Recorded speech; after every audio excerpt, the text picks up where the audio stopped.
it's enough. But of course, every word, every sound has a certain vibration. And so no doubt some benefit will come, but every idea of puja, worship, every idea of japa, every movement towards a spirit in spiritual life is aimed really at a process of meditation, which then will yield toward a realization. That's the idea about it. So if you are repeating something fairly meaningless, then it lacks that depth. And even if you mispronounce it, you'll change the vibration. So we're talking about that. So I was going to conduct a little experiment, which you're familiar with, and actually probably you're familiar with now. So we can sit back in our chairs a little bit. Yeah, do that. Yeah, yeah. Close the eyes a little bit. All right. You can repeat this mantra after me.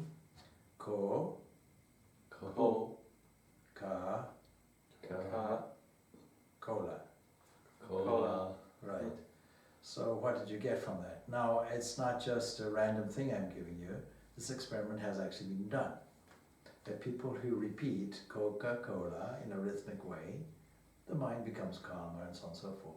Is it anything to do with the words? No. But because we dissociate, we said it in such a way that we dissociate it from the meaning of a cool drink. We have to be careful not to promote a beverage here, anyway.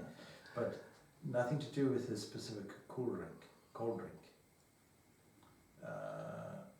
Because that disassociation is there, you take it to be something else. If you associate it at any given moment with its real meaning, then what would the effect be? It would be completely different from the intended effect, isn't it? So yes, there's a certain rhythm, just as music can be relayed in a certain rhythmic way, and we can resonate with it. A calm music will lead you into some meditation. But some rowdy music, some music that is jarring, you have the opposite. You can do it around plants as well. Plants know what vibration they like as well. Even the Jagdish Chandra Gurus did all those experiments with plants and found this resonance there.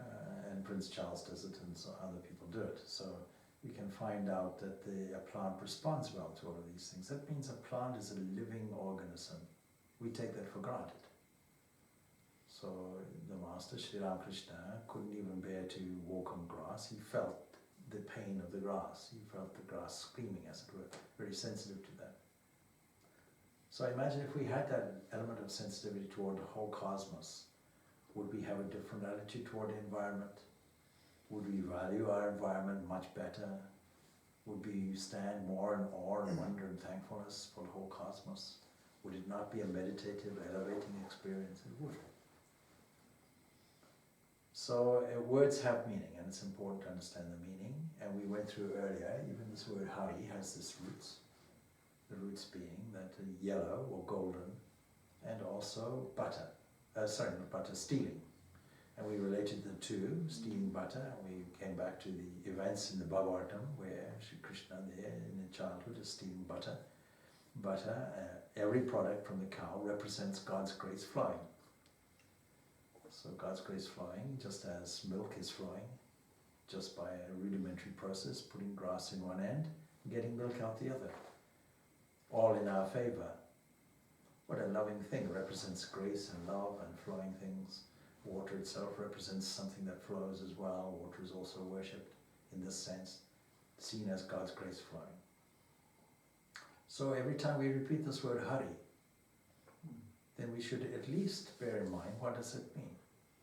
Something that is golden, some Lord of the universe so loving that it takes away all our blemishes, takes away all our vices, replaces it with God's grace. That's the meaning of it. So the one that steals, what? The golden, replaces it with the golden thing, gives us something golden. Then we were looking at the various words of the Vespas, and some people will say, well, I repeat it, but then I haven't got time to reflect what is its meaning. And those people who are familiar with the language won't have so much of a difficulty. But every word is beautifully put out. Swami Vivekananda being inspired to write this. And it gives us an idea how he regarded Sri Ramakrishna as well. Is there his own understanding, experience, and sense of euphoria about this unique entity, Sri Ramakrishna. So the first one is to do with adoration. We adore thee. My translation, who releases us from worldly bondages. We were talking about slavery, how we can be released from slavery. Slavery of desire, temptations, doubts, fears. The greatest fear is fear of death. Fear is the mother of all death. Fear of death is the mother of all the other fears. Fear of having no meaning, fear of not being liked, not being respected, fear of being deprived of material things, or feeling deprived of sense enjoyment. So all of these are subsidiary fears to the fear of not being me, self-elimination. Final fear, why people don't really want to go into a state, I think we discussed this on Tuesday, a state of something like nirvikalpa samadhi or something like that. Well, because that means self-annihilation. It's a kind of nihilism. And then but I invested so much in it. I invested a defense strategy. I invested then in an environment that supported me, financial environment, domestic environment. All this I built around me, built up a reputation, was seen to be a certain personality type in the eyes of others. All of these I invested heavily in, and now you're saying it's all going to go. So that's the problem with bereavement. The bereavement includes the person who's dying. But that person is losing everything. The person who is going to lose that person, they're losing one person. But the person who's dying is losing their bank account, their identity, the whole thing, isn't it? Their friends, their families, their memories, all of that is going.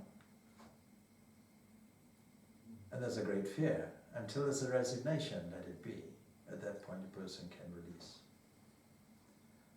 So the Lord frees us from our bondages, easily does it. Honored of all mankind. So we began like that. So rather than go through it, word by word, we might, if time permits. Then the second verse is to do with redeeming.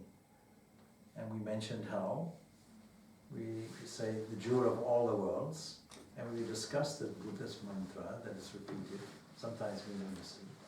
Om Mani Padme Hum, jewel in the